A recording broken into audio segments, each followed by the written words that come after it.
Ito ang mga dapat natin aabangan sa abot kamay na pangarap ng kapuso na wag natin papanampasin ang bawat episode ng teleseryeng ito.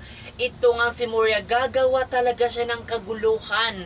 Kasamaan na gagawin niya. Imbis na magpasalamat siya kasi nga niligtas siya ni Annalyn. Pero ito ang gagawin niya. Ipapakulong niya itong si Ana Santos kasi nga binutas talaga ni Ana Santos ang ulo talaga ni Moira para lang talaga mabuhay at magkas, pero ito lang ang pinagsasabi ni Moira na imbis magpasalamat, ayun, ginawa talaga niya ng issue. Kaya naman ngayon ay talagang sino nga ba talaga ang magwawagi sa laban na ito, magtatagumpay kaya itong si Moira sa plano niyang ipapakulong niyang ating bida na si Ana Santos, mga kapuso. At yan ang abangan natin dito sa abot kamay na pangarap na kinaadik ka natin panoorin tuwing hapon. Kaya ano pa ang ginagawa niyo?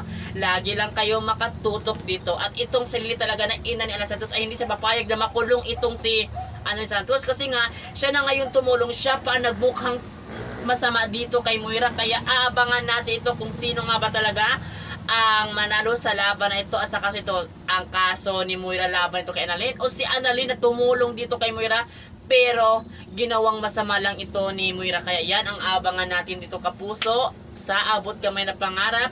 Kasi marami tayong aabangan dito na hindi natin inasa na ito ay mangyayari. Kaya ano pa ang ginagawa niyo? Lagi lang kayo makatutok dito kasi nga malapit na malaman niya ang katotohanan tungkol sa nakaraan niya.